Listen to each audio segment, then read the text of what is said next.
Lifting पे एक question दे रहे हैं। यूनिफॉर्म रोप है, 0.1 kg मास है, लेंथ 2.45 मीटर है, हैंग्स फ्रॉम ए सीलिंग, लटका दिया गया छत पर से। क्वेश्चन कह रहा है फाइंड द स्पीड। किसका स्पीड निकालना है भाई? Find the speed of transverse wave in the rope. Rope में ट्रांसवर्स वेव होता है, transverse wave in the rope, इसी रस्सी में स्पीड निकालना ट्रांसवर्स रोप। कहां पे निकालना है? एट ए पॉइंट 0.5 मीटर, मतलब हाफ मीटर पे निकालना है। ये 2.45 मीटर का था, 1 मीटर एक पैर की लंबाई होती है, 2.45 मीटर लंबा था। अब 0.5 मीटर पे आपको निकालना है। 0.5 metre distance from the lower end A. अब बी वाला पार्ट इसमें कह रहा है calculate the time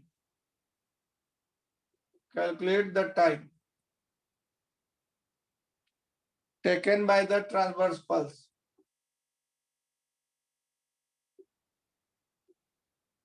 Transverse wave to travel the full length.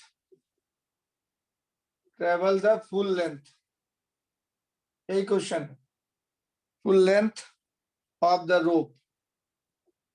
G का वैल्यू 9.8 लेना है। चलिए अब जरा देखिए, हम लोग जानते हैं formula V equal to √T/μ, पहला सवाल बनाए तो म्यू तो यहाँ बड़ा आसान है, म्यू इक्वल टू M/L से निकल जाएगा। म्यू को क्या बोलते हैं? मास पर यूनिट लेंथ। लेकिन भाई टेंशन इसमें हर जगह सेम नहीं होगा, तो आपको बार बार हम बताएं, इलास्टिसिटी में भी बताए थे और अभी भी थोड़ी देर पहले बोले कि जब आप कमर में रस्सी बांध के लटकिएगा तो कमर के नीचे वाला वेट खींचेगा, और कंधे में रस्सी बांध के लटकेंगे तो कंधे के नीचे वाला वेट खींचेगा। गर्दन में रस्सी बांध के लटकेंगे तो गर्दन के नीचे वाला वेट खींच के, और सर में जो बाल है उसमें रस्सी बांध के लटकेंगे तो पूरा वेट नीचे खींचेगा। तो सबसे ज्यादा टेंशन होगा जब बाल में बांध करके लटक गए, तो वहां पे सबसे ज्यादा, क्योंकि ज्यादा वेट खींचेगा नीचे। उसी तरह से इस पॉइंट पे टेंशन निकालेगा तो इसके नीचे वाला वेट को ग्रेविटी खींचेगा। यहाँ पे टेंशन निकाले तो इसके नीचे वाले पूरे को खींचेगा। यहाँ पे टेंशन निकाले तो इसके नीचे वाला पूरा वेट खींचेगा। मतलब अलग अलग पॉइंट पे वेट के चलते टेंशन होगा। तो चूंकि स्ट्रिंग का मास है, since string has mass, so tension is not same, so tension will be different at different point. तो हम लोग सॉल्यूशन करना शुरू करेंगे तो सबसे पहले वही बात बोलेंगे, since string has mass, so tension will be different at different points. Tension will be different at different points. तो क्यों होगा वो अभी आपको हम बताएं। अलग अलग पॉइंट पे जो नीचे वेट होगा, ग्रेविटी जो पुल करेगा रस्सी के मास को, वो अलग अलग होगा। तो हम लोग क्या करते हैं, कोई डिस्टेंस x पे विचार करते हैं। तो मान लीजिए डिस्टेंस x है, बॉटम से टॉप की तरफ गए x डिस्टेंस, और यहाँ पे टेंशन हमको निकालना है। तो let us consider a point at a distance x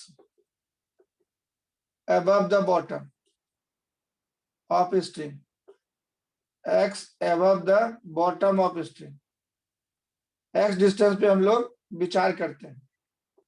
आप करिए विचार, क्या होगा, इसको तोड़ के बनाना पड़ता है। जब अंदर में कहीं घाव हो गया हो पेट में, तो डॉक्टर क्या करता है, ऑपरेशन करता है, पेट को काट देता है और अंदर में जाके उस घाव को हटाता है। उसी तरह से इसमें अंदर में टेंशन निकालना है तो यहाँ से काट दीजिए रस्सी। जब भी अंदर में निकालना हो तो वहां से दो पार्ट में बांट लीजिए। इस रस्सी को हम यहाँ बना देते हैं ताकि आपको दिखाई पड़े। ये एक पार्ट हो गया और दूसरा पार्ट बगल में बना देते हैं, ऐसा हो गया दूसरा पार्ट। एक्स लेंथ है इसका, और इसका लेंथ तब बच जाएगा L-x।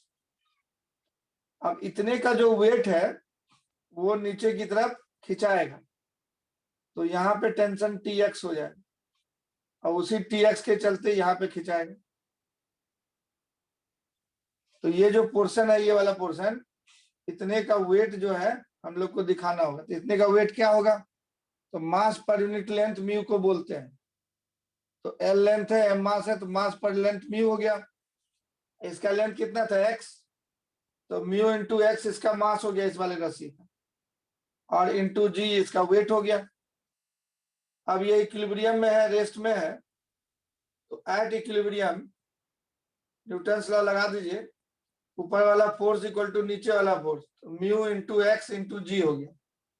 ये पहले पार्ट का आंसर आ गया हम लोग। अब पहले पार्ट के लिए यही वाला आंसर हो गया, म्यू इंटू एक्स इंटू जी। अब वैल्यूज आप पुट कर दीजिए। तो म्यू कितना है? आपको कितने डिस्टेंस पे निकालना था? X equal to half metre पे, पहला सवाल। अब इसमें वैल्यूज डाल दीजिए। म्यू हो गया मास बाय लेंथ, रस्सी का मास दिया था 0.1 kg,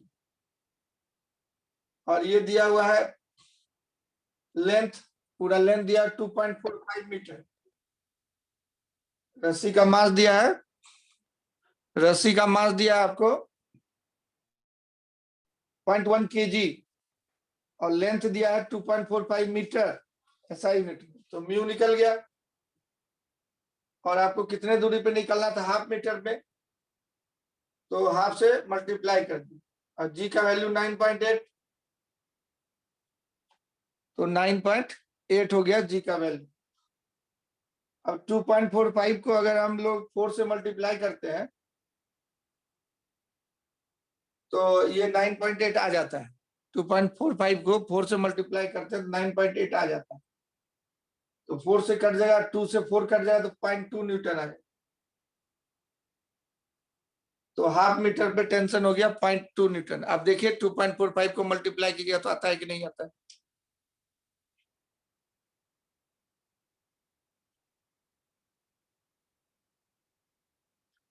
तो ये अब देखिए स्पीड निकालना है हम लोग को यहाँ पे। तो अब टेंशन एक्स का फंक्शन हो गया, it is a function of x, ये पता चल गया, it is a function of x.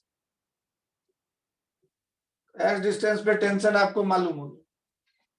तो अब स्पीड निकालना है, तो स्पीड एक्स डिस्टेंस पे निकालिएगा, मतलब हाफ मीटर पे। तो टेंशन डालना पड़ेगा हाफ मीटर वाला, और डिवाइडेड बाय म्यू। तो म्यू म्यू कट ही जाएगा उसमें से। तो खाली आपको टेंशन नहीं निकालना था, स्पीड निकालना था, तो स्पीड निकाल लीजिए। म्यू कट जाएगा तो ये हो जाएगा सिंपली म्यू म्यू कट जाएगा। यहाँ पे लिख देते हैं mu into x g by mu. X into g कर देना है, खाली एक्स का वैल्यू हाफ डाल दीजिए, हाफ, और जी का वैल्यू 9.8। इसको सॉल्व करके बताइए कितना आता है। 9.8 बाई 2 कितना आया वैल्यू? 4.9 का रूट। ये पहले सवाल के ये जवाब हो गया। टेंशन भी पूछ सकता था यहाँ, तो टेंशन इतना आ गया। टेंशन नहीं पूछा है तो छोड़ दीजिए। अलग अलग दूरी पे अलग अलग टेंशन हो। वेलोसिटी हो गया 4.9 का रूट, मतलब 49 बाई रूट 10। कितना रूट आता है उसका? 4.9 का रूट निकालो, 2 पॉइंट कुछ आएगा। 4.9 का रूट कितना है जी? फिर 4.9 का रूट ये कट जाए 2 से। 4.9 का रूट कितना आएगा जल्दी बताओ? 2.21। यही हो गया 2.21 मीटर पर सेकेंड। आंसर हो गया पहले वाले। चलिए इसको अब मिटा देते हैं हम, इसको मिटा देते हैं। अब कैलकुलेट द टाइम पूछ रहा है, तो बी पार्ट के लिए काम करते हैं। तो देखिए टाइम निकालना। अब स्पीड आप देख रहे हैं कि बदलता हुआ, तो since speed at a distance x, speed at a distance x is root T by mu. तो इसको बोलते थे mu g, mu x into g by mu, तो रूट एक्स इंटू जी है। तो it is a function of x, it varies with x, x के साथ बदल रहा है। तो आपको मान लीजिए एल मीटर दौड़ लगाना है और स्पीड इस नियम से बदल रहा है, तो कैसे निकालिएगा टाइम? तो कांस्टेंट स्पीड रहता है तो दूरी बाई चाल कर देते हैं, और स्पीड बदलता है तब कैसे निकालते हैं? तो it is a variable speed. अब वेरिएबल स्पीड है तो डिस्टेंस निकालना, टाइम निकालना हमको। जाना कितना है? एल दूरी, स्पीड बदल रहा है इस नियम से, root g into root x वाले नियम से। तो यहां से यहां तक ए से बी पॉइंट तक जाना है एल दूरी, स्पीड बदल रहा है, मतलब यहाँ 0 दूरी पे स्पीड 0 था, एक्स 1 मीटर पे अलग स्पीड होगा, 2 मीटर पे अलग स्पीड होगा, 3 मीटर पे अलग स्पीड होगा। इसको कैसे कैलकुलेट करेंगे? तो हम लोग लिखते हैं v equal to d x by d t. तो d x by d t को वी एक्स बोलेंगे। तो यहाँ पे डाल देते हैं v का वैल्यू। तो d x equal to root g into root x into d t. अब रूट एक्स को डी एक्स के नीचे ले आएंगे और इंटीग्रेट कर देंगे तब आएगा। काइनेमेटिक्स में आप पढ़े थे इसको। नीचे वाला पोर्शन मिटा दें, नीचे वाला पोर्शन मिटा दें। हर पॉइंट पे टेंशन अलग अलग होगा। हाफ मीटर पे टेंशन 0.2 न्यूटन हम लोग निकालें। जरा देखिए, अब इसको खाली इंटीग्रेट कर दिए बस निकल जाए। dx के नीचे रूट एक्स ले आइए, रूट एक्स मतलब हाफ, एक्स पे पावर हाफ। अब उधर हो गया root g into d t. अब इसको इंटीग्रेट कर देंगे। तो यहाँ पे कितना टाइम था? 0 टाइम। एक्स कितना था? एक्स 0 था, तो 0 टाइम पे एक्स 0 था। जाना कितना है? X equal to L, L length पे जाना है तो टाइम मान लेते हैं टी लग गया, या टी डैश बोल देते हैं, टाइम लग गया। एक्स को ऊपर ले जाते हैं x to power minus half, उसका इंटीग्रेशन क्या होता है? Minus half plus 1 by minus half plus 1। और 0 से ये डिस्टेंस वाला लिखना है। डिस्टेंस कितना दूरी है? एल दूरी जाना था 0 से एल। टाइम यहाँ लिखेंगे टी डैश। ये हो गया root g into t dash हो गया, ये लिमिट लगाने के बाद। ये हो गया एक्स पावर हाफ मतलब रूट एक्स, और ये हाफ हो गया मतलब 2 ऊपर चला जाएगा, तो 2 रूट एक्स ऊपर में हो गया। और 0 से L equal to root g into t dash, ऐसा आ गया। अब एल रख देंगे तो रूट 2 है, 2 रूट एल हो जाएगा, माइनस 0 हो जाएगा। तो 2 रूट एल बाई रूट जी इधर डिवाइड कर दिए तो ये टी डैश आ गया। तो वेव को नीचे से ऊपर तक जाने में टाइम लगा 2 into root L by g. Simple pendulum में आता था 2 pi root L by g, इसमें पाई नहीं है, 2 रूट एल बाई जी। यही हो गया जनरल फॉर्मूला पूरा एल लेंथ जाने में, यहाँ से यहाँ तक जाने में। तो वेरिएबल स्पीड से आता है तो क्या लिखते हैं? v को dx बाई dt लिख देते हैं। अब v का इक्वेशन डाल दिए, x को दिया x के नीचे और t को अलग कर दिए, सेपरेट कर दिए वेरिएबल को, सेपरेबल वेरिएबल लगा दिए। अब ये वाला डाटा डाल दीजिए, टाइम निकाल लीजिए। तो डाटा क्या दिया हुआ है? 2.45 मीटर था लेंथ, g 9.8, तो 2.45 4 से कट जाएगा 9.8, तो 2 इंटू 1/4 हो गया, 1/2 इंटू 2 1 सेकेंड आ गया। 1 सेकेंड में वेव यहां से वहां पहुंच जाए। तो स्पीड वेरी करेगा बार बार क्योंकि टेंशन बार बार बदल रहा है, और स्पीड डिपेंड करता है रूट टी बाई म्यू। तो टेंशन एक्स के साथ बदल रहा था, स्पीड एक्स के साथ बदल रहा है। और जब बदलते स्पीड से आप दौड़ रहे हैं तब कैसे निकालते हैं? यहाँ पे दिखाया गया है, d x by d t equal to v x लिख देते हैं, उसी से इक्वेशन बन जाता है, सॉल्व कर देते हैं। समझ में आया तो यस बोलिए, नहीं समझ में आया तो नो बोलिए। आगे से तो जब मास रहेगा रस्सी का तो हर जगह टेंशन अलग अलग होगा और हर जगह स्पीड अलग अलग होगा। जब मास दिया रहेगा रस्सी का तो हर जगह टेंशन अलग अलग होगा, हर जगह स्पीड अलग अलग होगा। तो इस तरीके से बनाएंगे कुछ। फॉलो कर पा रहा है जी बाकी लोग?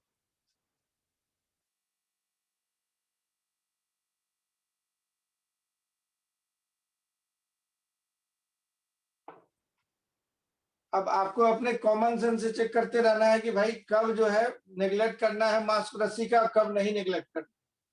इसमें तो ब्लॉक दिया ही नहीं था, इसका मतलब है कि इसमें मास तो कंसीडर करना ही पड़ेगा रस्सी का। एक क्वेश्चन और लिखा रहे हैं आपको, कंसेप्ट आप समझ गए कि मास बदलेगा तो आंसर बदलेगा। एक रस्सी है और इसमें पल्स पैदा कर दिए हैं हम, थोड़ा उसमें डिस्टर्ब कर दिए हैं इसको इक्विलिब्रियम पोजीशन, तो उसमें ट्रांसवर्स वेव पैदा हो गया। इस रस्सी में ब्लॉक लटका हुआ है, इस रस्सी में एक ब्लॉक लटका हुआ है। इसमें भी आपसे पूछ रहा है कितना टाइम लगेगा नीचे से ऊपर तक जाने। तो देखिए इसका क्वेश्चन हम लिखा रहे हैं और अपने कॉमन सेंस से आप कीजिए, क्वेश्चन आप समझ चुके हैं। कह रहा है कि यूनिफॉर्म रोप है, uniform rope of length, uniform rope of length 12 metre and mass 6 kg। रस्सी का मास 6 kg है, 6 kg का मास दिया हुआ है रस्सी का। ये डाटा दिया हुआ है, डाटा फटाफट हम लिख दे रहे हैं। Hanks vertically from a rigid support, तो वो सब नहीं लिख के एज शोन इन फिगर, वो सब दिख रहा है आपको। Block of mass 2 kg is attached, a block of mass 2 kg is attached at another end.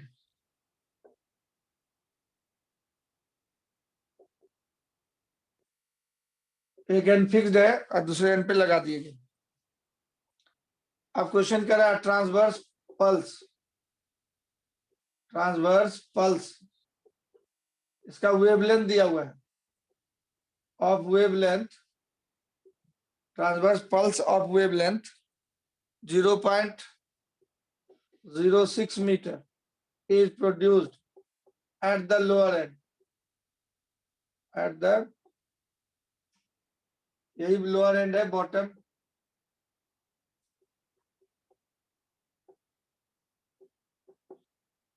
और ये 2 kg का था। मास रस्सी का कितना दिया है 6 kg, लेंथ कितना दिया है 12 मीटर, और ये मास है 2 kg। बॉटम एंड पे पल्स पैदा कर दिए। What is the wavelength of the pulse at the top end, ये बी पॉइंट पे कितना वेवलेंथ होगा। What is the wavelength of the pulse, of the pulse at the top end and B of string. ये question है, कीजिए तो अपने से जरा। तो यहाँ पे ब्लॉक का मास कितना है 2 kg, ये 6 kg है, तो ज्यादा है रस्सी का मास, तो नेग्लेक्ट नहीं कर पाएंगे, तो मास कंसीडर करना पड़ेगा। तो यहाँ पे हम लोग बोलेंगे टेंशन हर जगह पे अलग अलग होगा। m is greater than 2 kg, so m बोले थे mass of string, mass of string is greater then mass of block 3 times।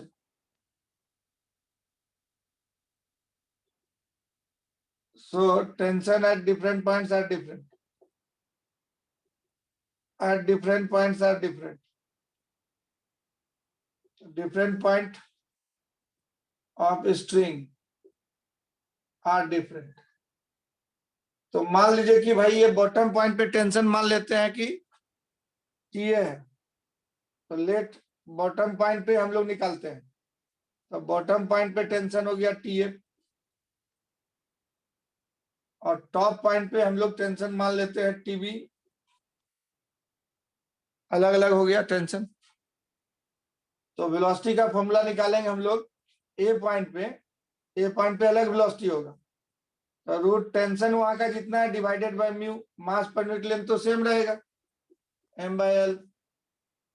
तो ये 6/12 हाफ हो गया mass per unit length, half kg per metre है, पर मीटर आधा kilo है। और वेलोसिटी टॉप पॉइंट पे आप लिखिएगा तो रूट टीबी बाय म्यू, तो आपको टॉप पे वेलोसिटी डिवाइडेड बाय बॉटम पे वेलोसिटी, इस दोनों का रेशियो मिल जाए, दोनों डिवाइड कर देंगे, ये हो जाएगा रूट टीबी बाय टीए,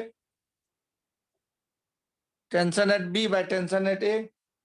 आपको ए और बी पॉइंट पे टेंशन निकालना होगा, ये इक्वेशन आपका मिल गया।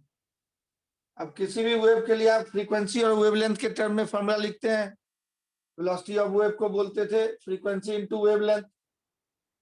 किसी भी वेव के लिए जनरल फॉर्मूला है फ्रीक्वेंसी इनटू वेवलेंथ। तो यहाँ पे लिख देंगे, फ्रीक्वेंसी तो सेम रहेगा, फ्रीक्वेंसी कैरेक्टरिस्टिक है, किसी भी वेव का वो बदलता नहीं है, तो फ्रीक्वेंसी सेम रहे। अब वेवलेंथ हो गया लैम्डा बी, फ्रीक्वेंसी कभी चेंज नहीं करेगा। वेवलेंथ हो गया lambda A equal to TB by T है, रूट टीबी बाई टी है, ऐसा हो गया। अब यहीं से फ्रीक्वेंसी फ्रीक्वेंसी कट जाएगा, अब वेवलेंथ बी का बी पॉइंट पे निकल जाएगा। ए पॉइंट पे वेवलेंथ दिया हुआ है, बॉटम पे वेवलेंथ दिया हुआ है हमको।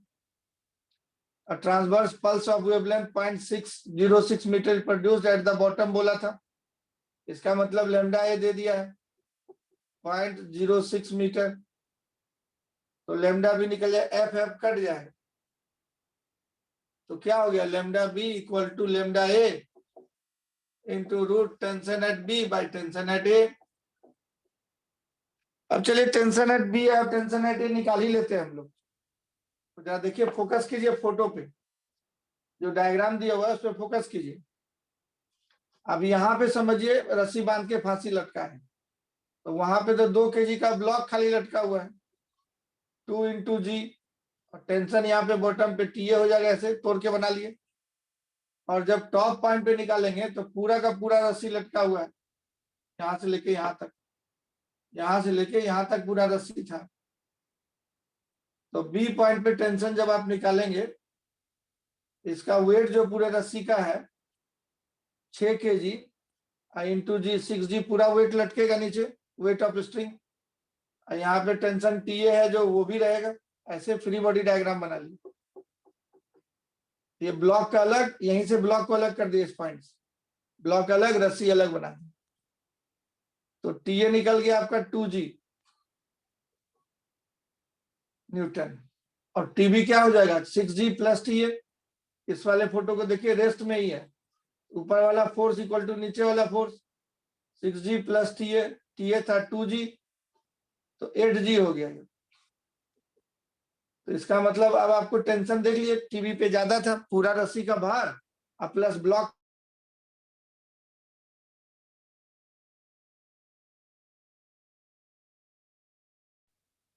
एट जी बाई 2g बराबर 4, तो टेंशन 4 गुना है टॉप पॉइंट पे बॉटम की तुलना में। अब इसमें डाल देते हैं, लैम्डा 0.06 दिया था, अब वो 4 हो गया, 4 से 2 बाहर आ गया, इंटू 2 कर देंगे तो 0.12 आ जाएगा मीटर, यही हो जाएगा आंसर। समझ में आया तो यस बोलिए, नहीं समझ में आया तो नो बोलिए। समझ में आया तो यस बोलिए, नहीं समझ में आया तो नो बोलिए। यस, तो टेंशन टॉप पे ज्यादा था, 8g था, बॉटम पे 2g था। इस तरह से हम लोग बना लिए इस क्वेश्चन। तो वही टेंशन अलग अलग पॉइंट पे अलग अलग होगा, उसके हिसाब से काम हम लोग कर लें। अब ऐसा भी हो सकता है कि टेंशन सेम रहे और मास बदलते रहे, ऐसा भी हो सकता है। तो बोलिए सर कि मास बदलेगा तो टेंशन नहीं बदलेगा, तो हॉरिजॉन्टल में स्ट्रिंग है और रेस्ट में है, तो कैसे बदले। तो मान लीजिए एक सिचुएशन ऐसा है कि मान लीजिए एक रस्सी रखा हुआ है ऐसे, और जो है इसमें जो है क्या है कि इधर लाइट था, मटेरियल कम भरा हुआ है इसमें, ये डेंस है, इधर जाने के बाद और डेंस हो गया, इधर जाने के बाद और डेंस हो गया, ये पूरा डेंस हो गया, मतलब इधर से इधर की तरफ मास बढ़ रहा है। अब ये रेस्ट में है, ओरिएंटल टेबल पे रख दिए हैं, फ्रिक्शनलेस टेबल है। अब यहाँ पे टेंशन मान लीजिए कि आपका दिया हुआ है कुछ टी बराबर मान लीजिए 100 न्यूटन दिया हुआ है, तो यहाँ पे टेंशन कितना होगा टी डैश, तो टी डैश माइनस टी, ये रेस्ट में है, तो मास ऑफ स्ट्रिंग जितना भी मास होगा टोटल इंटू एक्सेलरेशन 0 है, तो टी डैश बराबर टी ही रह जाएगा, कहीं पे भी लीजिएगा टेंशन सेम हो जाए।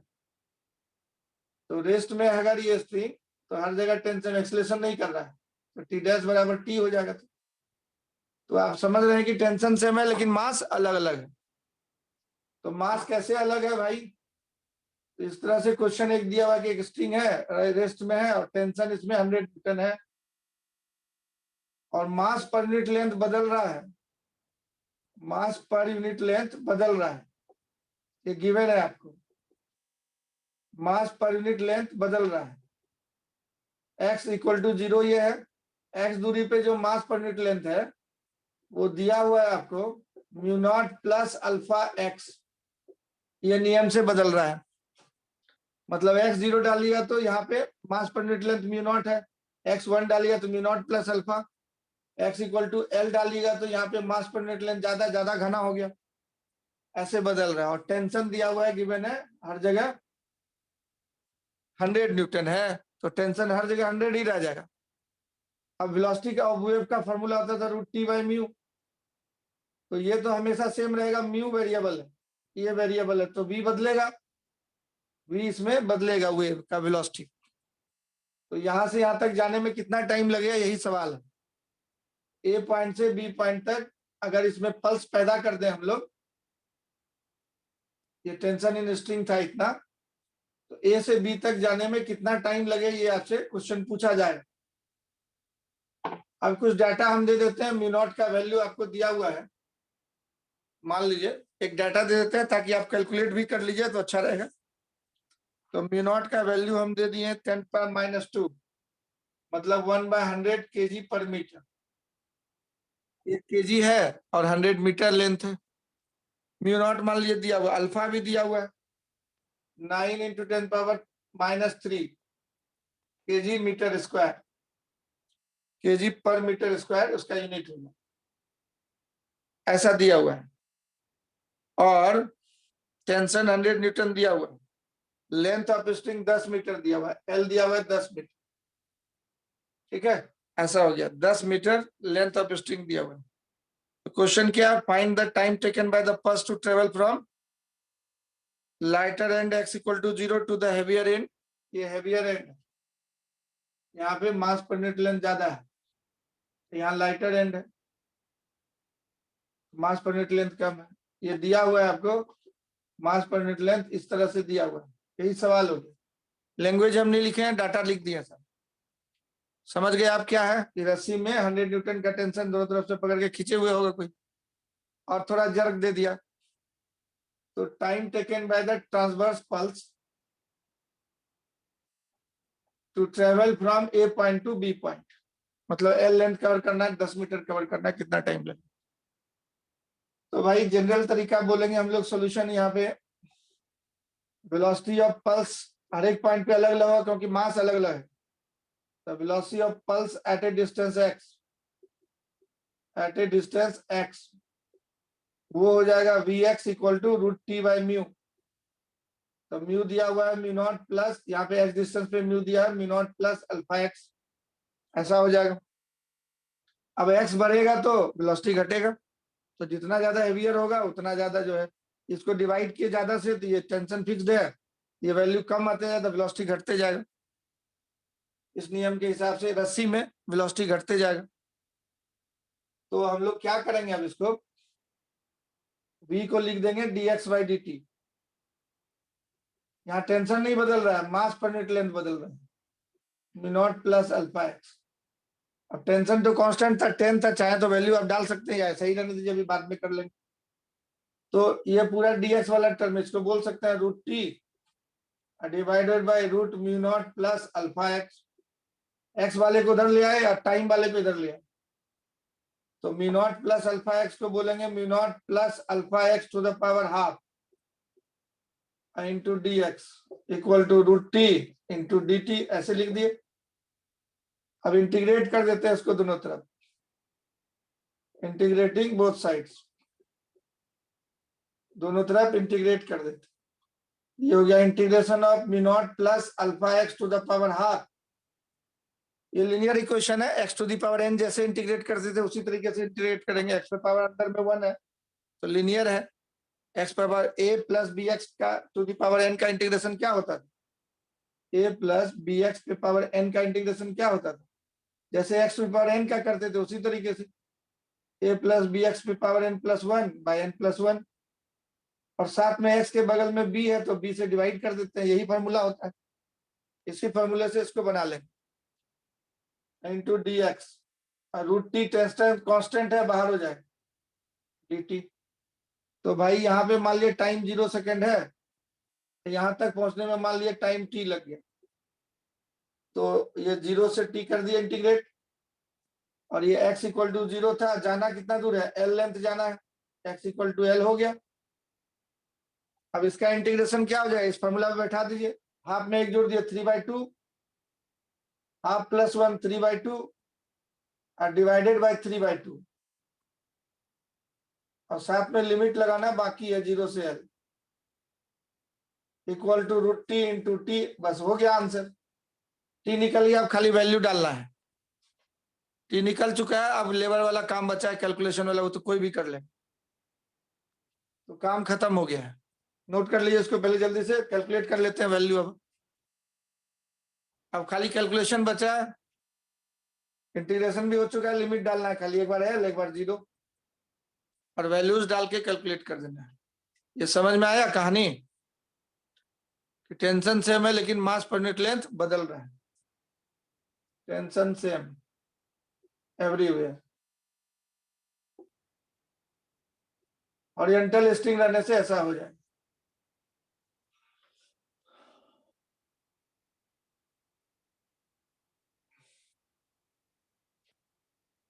समझ पाया जी, इसको जो बताया समझ पाया है, हाँ या ना बोलेगा, कुछ नहीं समझा तो फिर बताएंगे। हम बीच में नहीं आ रहा है क्योंकि बोर्ड छोटा है, तो चेहरा आएगा तो फिर दिखाई नहीं पड़ेगा।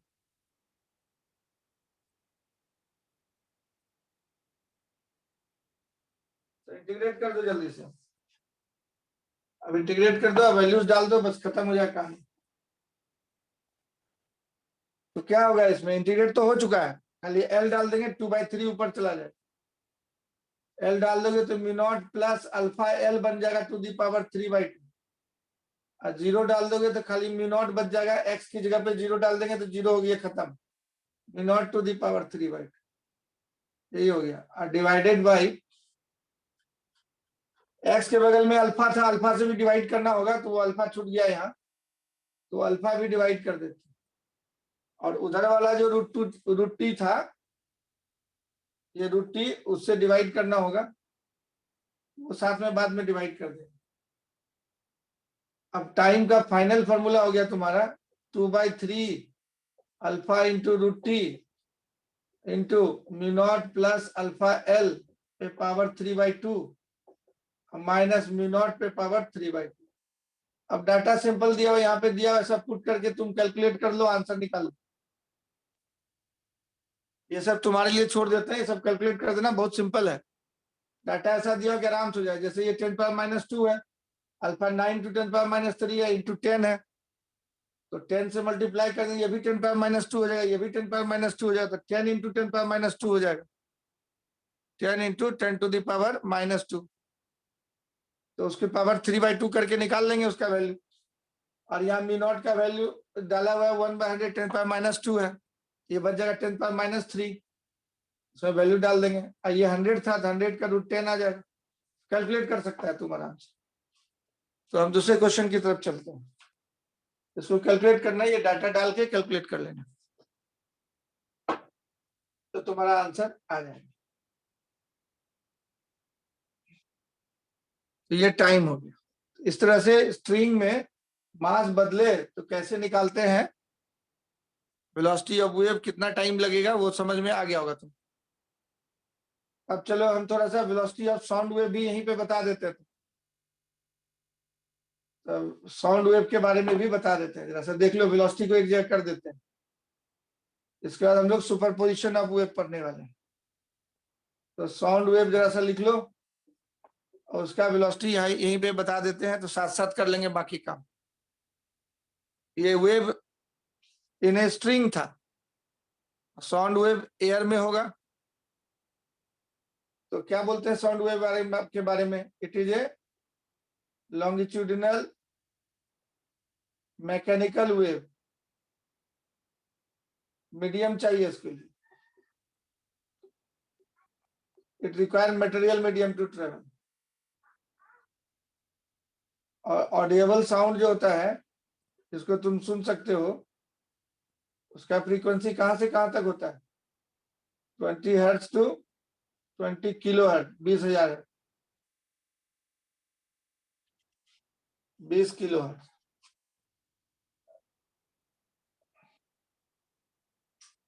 साउंड इंफ्रासोनिक बोलते हैं, लेस देन 20 है। अल्ट्रासाउंड बोलते हैं, ultrasonic, ultrasonic greater than 20 kilo hertz. चमगादड़ वगैरह सब सुन लेता है अल्ट्रासोनिक वेव, सेंसिटिव होता है। तो मटेरियल मीडियम चाहिए, लॉन्गिट्यूडनल वेव। इसमें पार्टिकल, मीडियम का पार्टिकल ऑसिलेट करेगा जिधर जिस डायरेक्शन में, उसी डायरेक्शन में वेव प्रोपगेट करता है, इसलिए ये लॉन्गिट्यूडनल वेव कहलाता है ना। और इसका जो है एयर में जो वेलोसिटी होता है वो लिक्विड की तुलना में कम होता है और सॉलिड में सबसे ज्यादा होता है। तो टेम्परेचर पे भी डिपेंड करेगा, अलग अलग टेम्परेचर पे एयर में अलग अलग साउंड होता है। चलो इसको कैलकुलेट करते हैं, साउंड वेव कैसे प्रोपगेट करेगा। ये कंप्रेशन और रिफ्लेक्शन के रूप में प्रोपगेट करते हैं। जैसे मुंह से बोल रहे हैं हम, तो यहाँ पे हवा को, पार्टिकल को डिस्टर्ब कर रहे हैं। मुंह से बोलोगे, हाथ रखोगे तो हाथ में कंपन महसूस होगा। तो दो तरीके से इसको एक्सप्लेन करते हैं, in the form of compression and rarefaction, in the form of compression and rarefaction.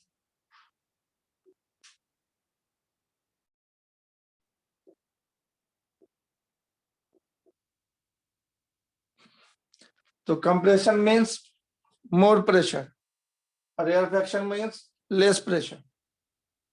जैसे कोई ट्यूनिंग फॉर्क ले लिया, ऐसे दबा दिया हुआ ट्यूनिंग फॉर्क को, इस तरह से ट्यूनिंग फॉर्क है, इसको दबा दिया है और छोड़ दिया। यहाँ पे कोई एयर का एक कंसीडर कर लो, इमेजिनरी सिलेंडर, इमेजिनरी सिलेंडर। ये जैसे ही ये फैलेगा, ये कैसे कैसे फैलेगा, ये वाला जो है पहले दबा हुआ है दोनों, तो पहले नॉर्मल पे आएगा, और फिर तब आगे जाएगा,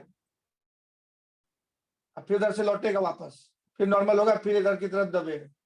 इसी तरह से वाइब्रेशन होता है ट्यूनिंग फॉर्क का। तो ये अभी कंप्रेस्ड है, तो ये फैलेगा तो एयर को दबाता है, बगल में जो एयर है उसमें कंपन पैदा करता है, ये हवा का डिस्टर्बेंस है, ये बगल वाला एयर कंप्रेस होगा, तो कंप्रेसिव पल्स आगे की तरफ बढ़ेगा, तो फिर जाके नॉर्मल पे आया, नॉर्मल पे वेलोसिटी सबसे ज्यादा होगा, फिर फैलेगा एक्सट्रीम पे, तो एक्सट्रीम की तरफ जाएगा, और उसके बाद फिर बैक लौटेगा जब, तो बैक लौटेगा तो फिर हवा को सक कर लेगा इधर की तरफ, लो प्रेशर जोन क्रिएट करे, तो रेयरफेक्शन यहाँ पे डेवलप हो जाएगा। इस तरह से कंप्रेशन रेयरफेक्शन के रूप में ट्रेवल करता है तो हवा में।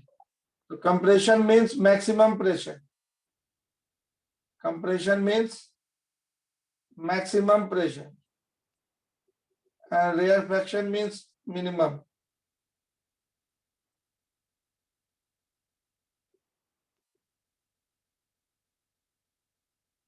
Rarefaction, rarefaction means minimum pressure.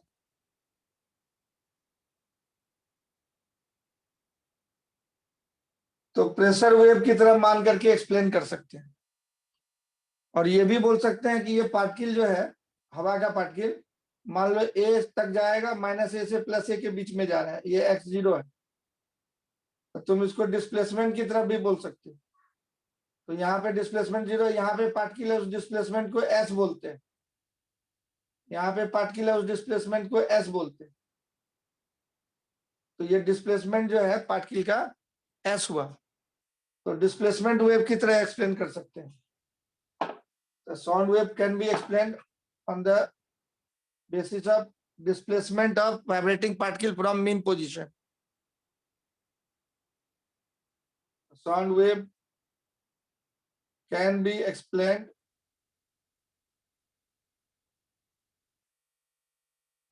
as a displacement wave.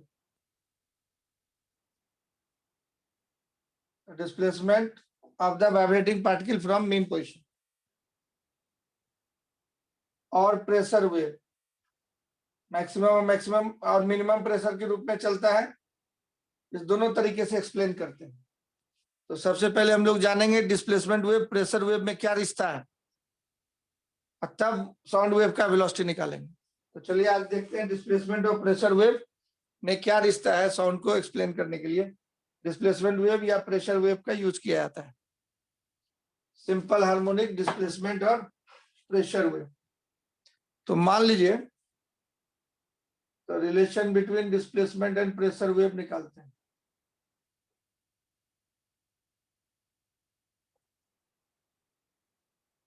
Displacement and pressure wave ये हम लोग निकालते हैं। Relation between displacement wave and pressure wave हम लोग कैलकुलेट करेंगे। साउंड वेव को हम लोग देखेंगे, वेव का वेलोसिटी हम लोग निकालेंगे। तो जरा देखो, तो ये हम लोग क्या करते हैं, एक सिलेंडर एज्यूम कर लेते हैं एयर,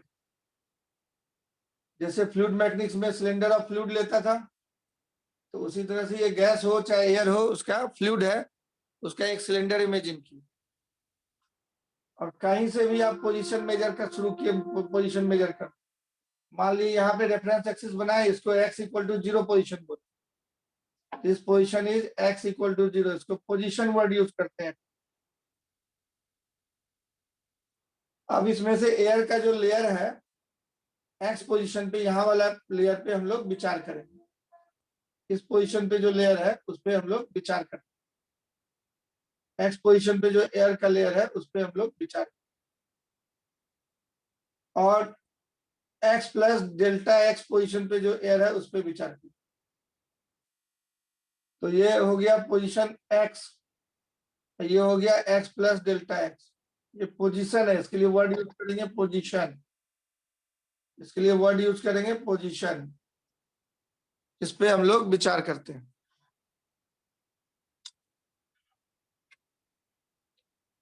तो देखिए यहाँ पे एकदम बेसिक से बता रहे हैं, इसको नोट कर लिया। ये साउंड वेव का जो एक नॉर्मल इंफॉर्मेशन था, नोट कर लिया। ये मिटा दें इसको।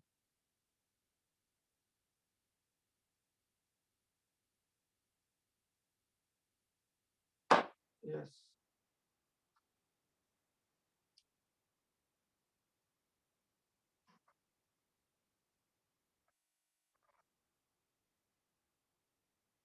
तो ये एयर है इसके अंदर।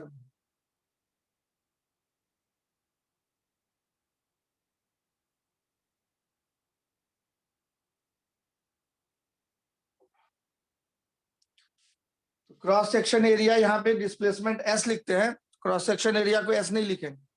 रस्सी में एम्पलीट्यूड को ए लिखते थे हम लोग, ऐसा लिखते थे। इक्वेशन जब रस्सी में ट्रांसवर्स वेव होता था, ऊपर नीचे ऑसिलेट करता था रस्सी, तो ऐसा इक्वेशन लिखते थे, k x minus omega t plus phi naught, या y equal to A sine omega t minus k x plus phi naught, ऐसे लिखते थे।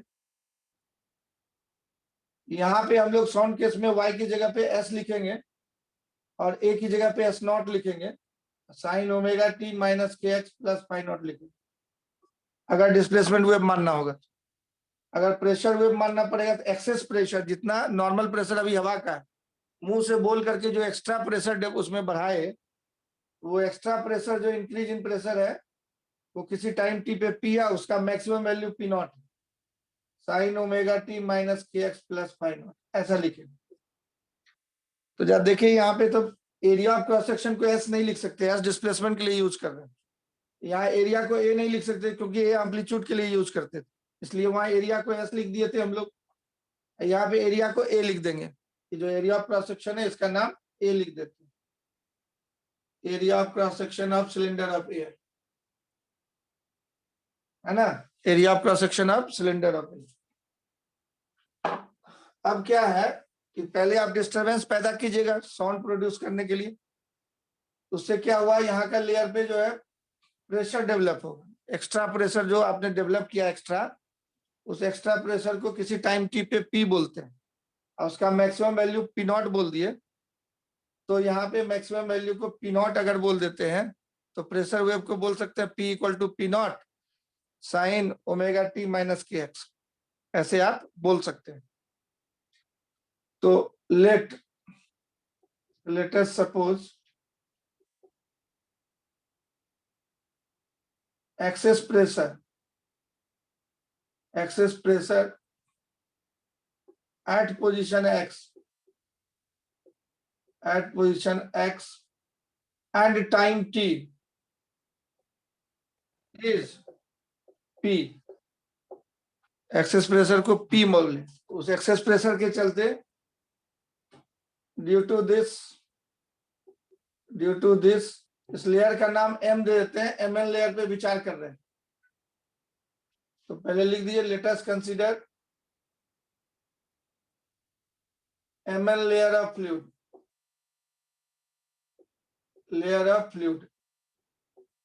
mn लेयर ऑफ फ्लूइड पे विचार कर रहे हैं, मतलब गैस पे विचार कर रहे हैं। अब मुंह से प्रेशर पैदा किया तो यहाँ पे एक्स्ट्रा प्रेशर बोले कि P है, तो इस P के चलते एक्स्ट्रा प्रेशर के चलते मान लेते हैं कि ये M वाला चला गया M डैश, यहाँ पे एक्स्ट्रा प्रेशर के चलते M वाला लेयर थोड़ा डिस्प्लेस हो गया M डैश और N वाला लेयर आ गया N डैश पे। तो ये जो डिस्प्लेसमेंट हुआ उसको S लिखते हैं। पहले हम लोग क्या बोले, पोजीशन X और X प्लस डेल्टा X के बीच में विचार कर रहे हैं। अब एक्स्ट्रा प्रेशर जो मुंह से पैदा किए या ड्रम बजा के पैदा किए या ट्यूनिंग फॉर्क से पैदा किए, तो उसके चलते M वाला जो लिक्विड का गैस का लेयर था M डैश पे चला गया, N वाला लेयर N डैश पे चला गया। इसका डिस्प्लेसमेंट मान लेते हैं S प्लस डेल्टा S। तो इस प्रेशर के चलते जो डिस्टरबेंस पैदा किया आपने, उसके चलते due to this M layer is shifted to M dash, और इस पॉइंट पे N वाले पे प्रेशर का अलग वैल्यू होगा, उसका लेयर मान लिया N डैश शिफ्ट किया, shifted to M dash and N layer is shifted to N dash, ऐसा बोल दी। तो सबसे पहले वॉल्यूमेट्रिक स्ट्रेन निकालिए। तो ओरिजिनल वॉल्यूम देखिए कितना था, जो लिक्विड पे आप जो गैस पे विचार कर रहे हैं उसका ओरिजिनल वॉल्यूम कितना है, V equal to area of cross section ये है और MN के बीच का दूरी डिस्टेंस कितना हो जाएगा, ये यहाँ से x दूरी पे था और ये इतना दूरी हो गया x प्लस डेल्टा x, तो दोनों के बीच का दूरी कितना होगा delta x, area of cross section A और डिस्टेंस हुआ delta x। Original volume of fluid in MN layer MN के बीच में, MN पोर्शन में जो फ्लूइड का वॉल्यूम है इतना है। अब ड्यू टू डिस्टरबेंस प्रेशर जो आपने पैदा बढ़ाया, फाइनल वॉल्यूम बताइए, फाइनल वॉल्यूम कितना हो गया जरा सा बताइए, फाइनल वॉल्यूम बीटास बोलिए कितना हो गया। अब volume of M dash N dash portion बोलिएगा, volume of M dash N dash portion बोलिएगा, ऐसा बोलिएगा। तो चेंज इन वॉल्यूम आपको निकालना होगा। तो चेंज इन वॉल्यूम जो है, change in volume delta V निकालना है।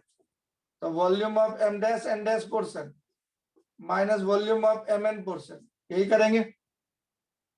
M डैश N डैश को अब आप लिख सकते हैं, यहां से लिखना शुरू कीजिए, M डैश N डैश को यहां से लिखना शुरू कीजिए। M dash N dash portion का वॉल्यूम कितना होगा जरा बताइए तो।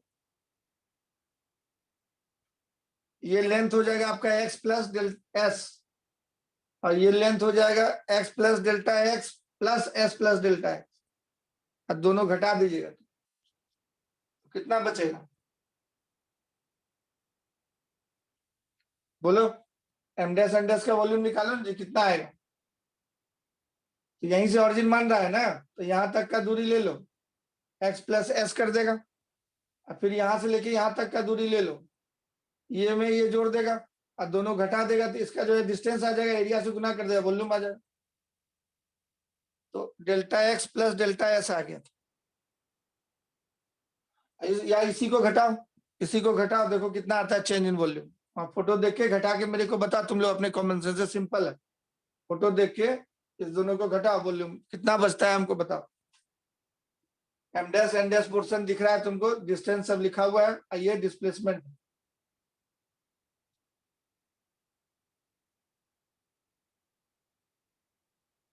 एस इज द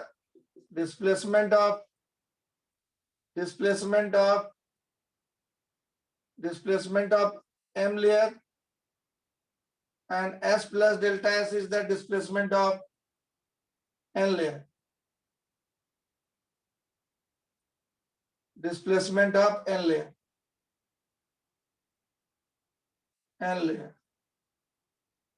अब इसको घटाना है, इसको भी mn के टर्म में लिख दो। तो m डैश n डैश को क्या लिखेंगे हम लोग, जरा बताना। तो m से n डैश तक का दूरी लिख देते हैं, और उसमें से mm डैश घटा देंगे।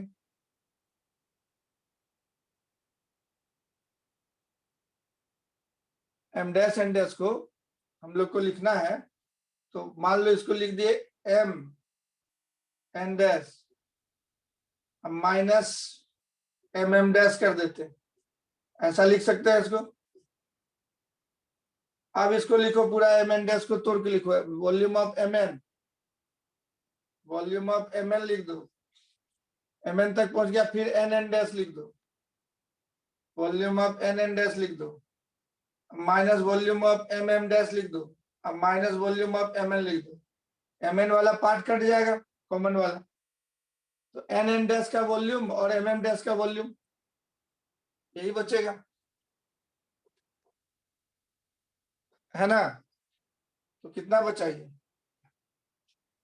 ये था m n डैश लिख दिए, और उसमें से ये mm डैश घटा देते हैं अगर हम लोग, ये वाला पोर्शन घटा देंगे तो m डैश n डैश बच जाएगा। तो mm डैश घटा दिया हम लोग उसमें से, और फिर mn डैश को हम लोग लिख दिए mn plus nn dash, mn plus nn dash.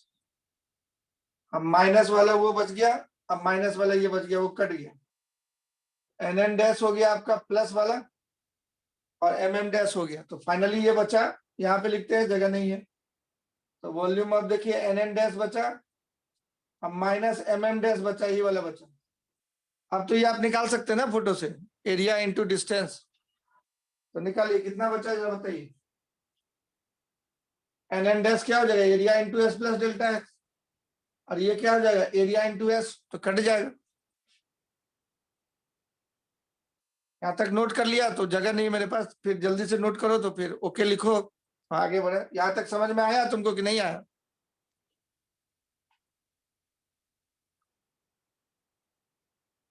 आगे तो अब देखो, आगे सिंपल है, वो अपने से भी तुम कर सकता है। अब यहाँ देखो चेंज इन वॉल्यूम आ गया, एन डैश का ये हो गया एरिया ए, और एस प्लस डेल्टा एस था इसका लेंथ, एम डैश एरिया ए और एस था लेंथ। अब इसमें से घटा देंगे तो बोलेगा डेल्टा एस इंटू ए इंटू डेल्टा एस बचेगा, ए इंटू डेल्टा एस, ऐसा बच गया चेंज इन वॉल्यूम। इस प्रेशर के चलते अब लेयर जो है का डिस्प्लेसमेंट m का मान लिया m डैश, n का मान लिया n डैश हो गया, तो डिस्प्लेसमेंट को s और s प्लस डेल्टा s लिख देते हैं। अब इसको बल्क मॉडुलस ऑफ इलास्टिसिटी से एक्चुअली रिलेट करना, क्योंकि गैस में जो इलास्टिसिटी प्रॉपर्टी होता है जिसके चलते ऑसिलेशन होगा गैस का मॉलिक्यूल, हवा का मॉलिक्यूल, वो बल्क मॉडुलस ऑफ इलास्टिसिटी के थ्रू होगा। तो इसलिए बल्क मॉडुलस ऑफ इलास्टिसिटी से हमको रिलेट करना है इसको, इसलिए वॉल्यूमेट्रिक स्ट्रेन निकालना चाह रहे हैं। तो वॉल्यूमेट्रिक स्ट्रेन अब आप निकाल लीजिए, तो फाइनल हो गया वॉल्यूमेट्रिक स्ट्रेन वो हो जाएगा change in volume by original volume. तो चेंज इन वॉल्यूम आपका कितना हुआ, ये वाला a into delta S, original volume हो गया a इंटू डेल्टा एक्स, इसको delta S by delta x बोलते हैं। वॉल्यूमेट्रिक स्ट्रेन हो गया delta S by delta x, ऐसा बोलेंगे। अब बल्क मॉडुलस ऑफ इलास्टिसिटी को लिखते हैं। बल्क मॉडुलस ऑफ इलास्टिसिटी जो आप पढ़े थे उसको बोलते थे, जो एक्सेस प्रेशर है, एक्सेस प्रेशर पी था minus p by volumetric strain. तो वॉल्यूमेट्रिक स्ट्रेन आपका आ गया delta S by delta H. अब फॉर स्मॉल चेंज के लिए इसको लिख देते हैं हम लोग delta S by delta x को del S by del x लिख देते for small change. Del S by del x लिख देते हैं। तो यहाँ पे डायरेक्ट आप del S by del x लिख सकते हैं। तो इस तरह से प्रेशर और डिस्प्लेसमेंट रिलेट हो गया। तो फाइनली P इक्वल टू निकल गया। मिटाएं इसको जल्दी से, काम हो चुका है हम लोग। यहां तक समझने में कोई दिक्कत? ये शुरुआत था। तो प्रेशर और डिस्प्ले एस हो गया डिस्प्लेसमेंट, P हो गया प्रेशर, दोनों में रिश्ता निकल चुका है। तो मुंह से बोल के या ड्रम पीट के किसी भी तरीके से प्रेशराइज किया हवा को, तो हवा का लेयर का डिस्प्लेसमेंट हुआ एस। एस क्या है? लेयर ऑफ जो एयर कंसीडर किया उसका डिस्प्लेसमेंट जो पोजीशन एक्स पे था। तो प्रेशर इक्वल टू आ गया minus B into del S by del x. यही रिलेशन होता है, इसको याद रखें। एस कहलाता है displacement at position x and time t. अब पी कहलाता है pressure at position x and time t. This is the relation, this is the relation between pressure and displacement.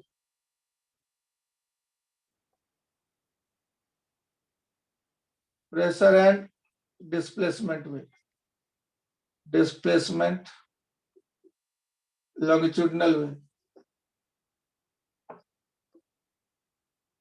Longitudinal wave. अब हम लोग जो है, अब हम लोग एयर चूंकि ऑसिलेट करता है आगे पीछे, तो डिस्प्लेसमेंट को एस से लिखते हैं। Late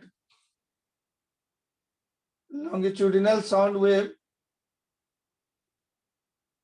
is s equal to s naught sin omega t minus k x. ऐसा मान लिया अगर आप, डिस्प्लेसमेंट वेव ऐसा मान सकते हैं, रस्सी का पार्टिकल ऊपर नीचे ऑसिलेट करता था, y इक्वल टू ए लिखते थे। यहाँ पे चूंकि इस डायरेक्शन में ऑसिलेट करता है, ये पोजीशन x इक्वल टू 0 है, इसी टाइम में ये s डिस्प्लेसमेंट हो जाएगा t टाइम पे, उसमें पोजीशन होगा x। तो x और t के साथ इक्वेशन ऐसा लिख सकते हैं, मैक्सिमम डिस्प्लेसमेंट इसका हो रहा है माइनस एस नॉट से प्लस एस नॉट के बीच। साउंड वेव लॉन्गिट्यूडिनल वेव है तो इस तरह से ऑसिलेट करे, इसलिए ऐसा इक्वेशन साउंड वेव का हम लोग मान सकते हैं। लॉन्गिट्यूडिनल साउंड वेव का इक्वेशन ऐसा मान सकते हैं, s equal to S naught sine omega t minus k x. अब प्रेशर वेव तब कैसा होगा? तो इस फॉर्मूला से हम लोग डिफरेंशिएट करके निकालें। तो निकालिए del S by del x, कोई एक मान लीजिए, प्रेशर पहले मान लीजिए तो डिस्प्लेसमेंट निकाल सकते हैं, डिस्प्लेसमेंट मान लीजिए तो प्रेशर वेव निकाल सकते हैं। तो del S by del x निकालेंगे यहाँ पे, तो एस नॉट साइन का cos omega t minus k x. अब अंदर वाले का डिफरेंशिएट करेंगे तो है क्या? अच्छा भी क्लास लेने बाद में। तो अब क्या करेंगे, इसको डिफरेंशिएट करेंगे, टी कांस्टेंट है वो 0 हो जाएगा, माइनस के इंटू एक्स का 1 हो गया, ये हो गया minus S naught k cos omega t minus k x. ऐसा बन गया del S by del x. तो हमारा जो है प्रेशर वेव का इक्वेशन आ जाएगा। So equation of pressure wave, यही रिलेशन है, इसको याद रखना। इक्वेशन यही चीज हम बोले याद रखना, बाकी ये तो आप अपने मर्जी से लीजिएगा। Equation of pressure wave, wave का इक्वेशन ऑलरेडी आप पढ़ चुके थे। लॉन्गिट्यूडिनल वेव है तो खाली y की जगह s लिख दिया है, a की जगह s नॉट लिख दिया, बस इक्वेशन वही रहेगा जैसा आप पहले पढ़े थे। रस्सी में ऊपर नीचे पार्टिकल ऑसिलेट करता था तो y लिखते थे और मैक्सिमम एम्पलीट्यूड को ही लिखते थे। इसमें हवा का कण एस नॉट से एस तक, मतलब माइनस एस नॉट से एस के बीच में ऑसिलेट कर रहा है, इसलिए इसका इक्वेशन y की जगह s और a की जगह पे एस नॉट बोल दिया। एस को बोलते हैं डिस्प्लेसमेंट एम्पलीट्यूड, एस नॉट को डिस्प्लेसमेंट का मैक्सिमम वैल्यू, डिस्प्लेसमेंट एम्पलीट्यूड बोलते हैं।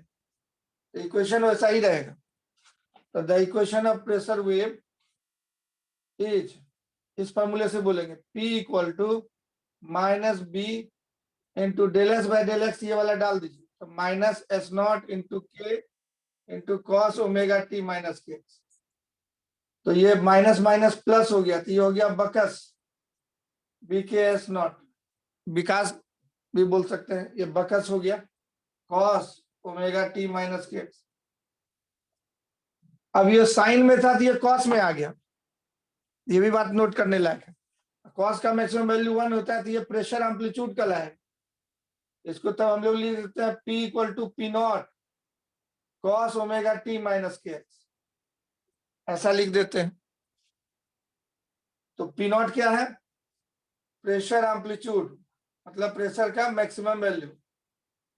प्रेशर भी घट बढ़ रहा था, ऑसिलेट कर रहा था, और उसका वैल्यू हो गया बी के एस नॉट। तो बहुत सारे क्वेश्चन में डिस्प्लेसमेंट एम्पलीट्यूड दिया रहेगा, ये देखिए इधर डिस्प्लेसमेंट एम्पलीट्यूड एस नॉट दिया रहेगा।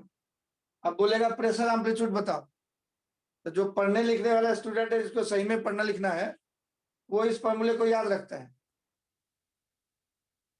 तो बी के एस नॉट, के दिया रहेगा 2 पाई बाय लैम्डा को के बोलते हैं।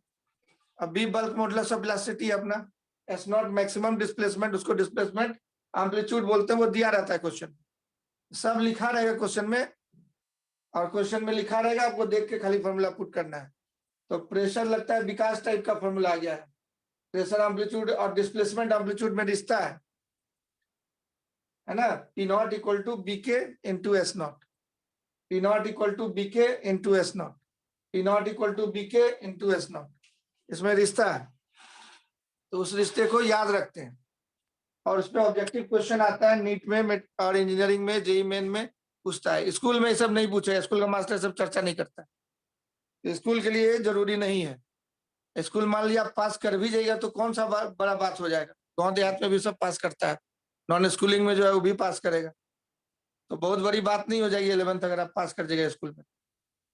इसलिए आप इसको याद रखिए, काम देगा आपको, पैसा कमाने के लिए काम देगा। और इसको याद रखिए, इससे बाद में गूगल में, फेसबुक में डॉक्टर इंजीनियर बनेगा, पैसा कमाएंगे। Minus B into del S by del x, है ना, ये दोनों चीज पैसा कमाने वाला चीज।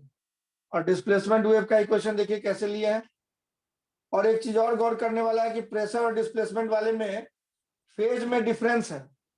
हम जैसे आपको क्वेश्चन दे दें कि भाई दोनों का फेज डिफरेंस निकालो, ऐसा क्वेश्चन हम कराए भी थे, एक साइन में दिए थे, एक कॉस में दिए थे, तो फेज डिफरेंस कितना होगा, कितना होगा फेज डिफरेंस जी? ये वाला इक्वेशन और इस वाले इक्वेशन में क्या फेज डिफरेंस होगा? π/2। हाँ, इसमें π/2 जोड़ देंगे तो कॉस में बदल जाएगा, तो π/2 हो जाए।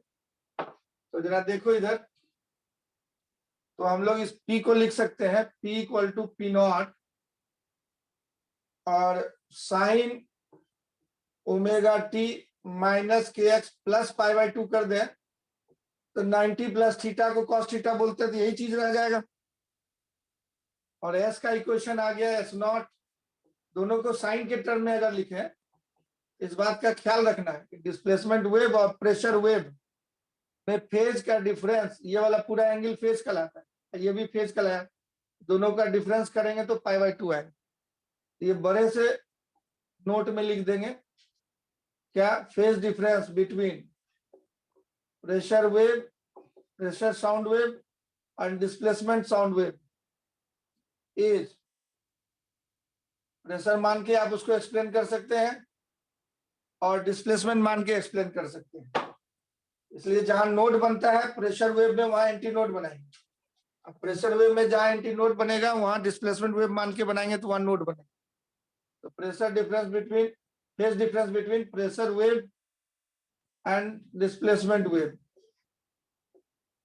एंड डिस्प्लेसमेंट साउंड वेव, दो तरीके से मान के आप एक्सप्लेन कर सकते हैं, और दोनों में रिश्ता बस यही है, इज π/2 इज 90 डिग्री।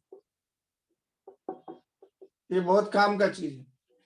और एक चीज क्या बोले, प्रेशर एम्पलीट्यूड इक्वल टू बकस बताए थे B into k into S not. B है bulk modulus of elasticity of gas, bulk modulus of elasticity of fluid लिख देते हैं, और के को बोलते हैं हम लोग प्रोपगेशन कांस्टेंट या angular wave number, 2 pi by lambda बोलते हैं इसको, और के वी इक्वल टू ओमेगा बोलते थे, तो ओमेगा बाय वी भी बोलते हैं, वी साउंड वेव का वेलोसिटी हो गया। तो ये कहलाएगा हम लोगों को प्रोपगेशन कांस्टेंट, इसको प्रोपगेशन कांस्टेंट या एंगुलर वेव नंबर बोलते हैं, ये पढ़ा चुके हैं आपको ऑलरेडी, एंगुलर वेव नंबर बोलते हैं, ऐसा बोलते हैं।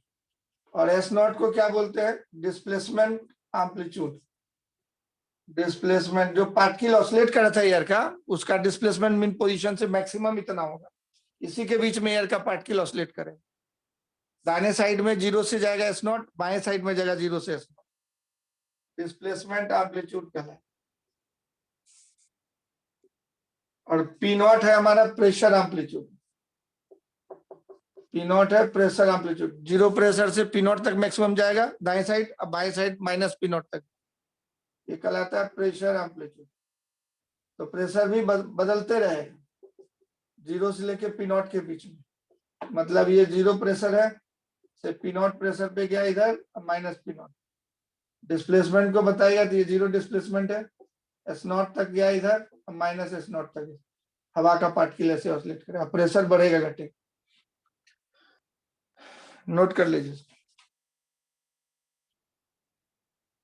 तो यही हो गया, इस तरह का इक्वेशन लिख करके आप शुरुआत कर सकते हैं साउंड वेव।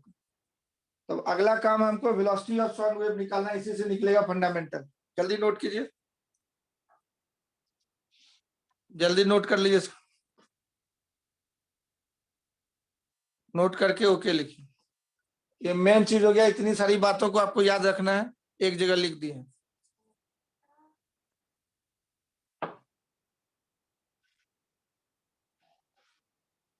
अब स्कूल के एग्जाम में पूछता है, स्कूल के एग्जाम में पूछेगा ये क्वेश्चन जो अभी करेंगे, फाइंड द, लोअर क्लास में तो डायरेक्ट फॉर्मूला आपको लिख देता था, यहाँ डेरिवेशन करना है उस फॉर्मूला का, find the formula of velocity of sound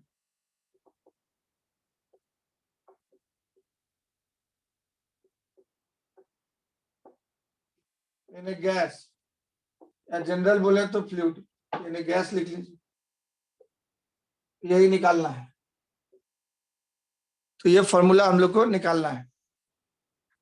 तो क्या करेंगे हम लोग, गैस का एक सिलेंडर कंसीडर करेंगे, हवा में इमेजिन करेंगे एक सिलेंडर, और बोलेंगे कि जो प्रेशर हम लोग एग्जर्ट किए, डिस्टरबेंस पैदा किए, दो लेयर के बीच में कुछ लेयर कंसीडर कर लेंगे, एक पोजीशन एक्स पे, एक एक्स प्लस डेल्टा एक्स पे, एक तरफ प्रेशर कुछ होगा, दूसरी तरफ प्रेशर कुछ होगा। अब नेट प्रेशर फोर्स निकालेंगे, उसी को मास इनटू एक्सेलरेशन करेंगे, मतलब न्यूटन लॉ लगा के निकलेगा। इसमें कंसेप्ट है net pressure force equal to mass into acceleration, equal to mass into acceleration of air particle, particle acceleration, wave particle acceleration, यही कंसेप्ट से निकल जाएगा ये, यही कंसेप्ट लगाएंगे बस काम हो जाएगा। ये क्या है, Newton second law of motion. तो गैस का एक कुछ वॉल्यूम कंसीडर कर लेंगे और Newton second law of motion लगा देंगे तो बस इक्वेशन आ जाएगा, इसी को सॉल्व करने से वेलोसिटी ऑफ साउंड वेव आ जाएगा। तो यही काम करना है हम लोग, तो ये अगले क्लास में, नेक्स्ट क्लास में हम लोग करेंगे, नेक्स्ट क्लास में करेंगे, वेलोसिटी ऑफ साउंड भी बता देंगे, तो आपको जो है इजी हो जाएगा। बाद में हम लोग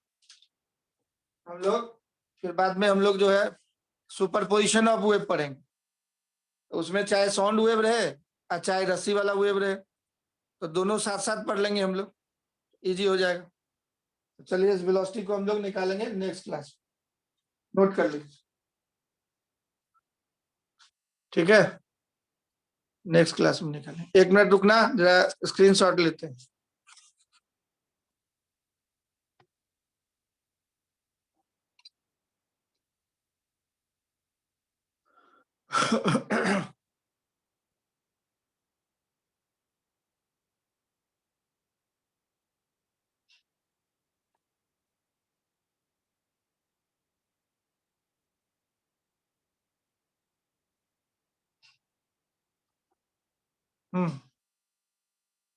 हो गया, आप जा सकते।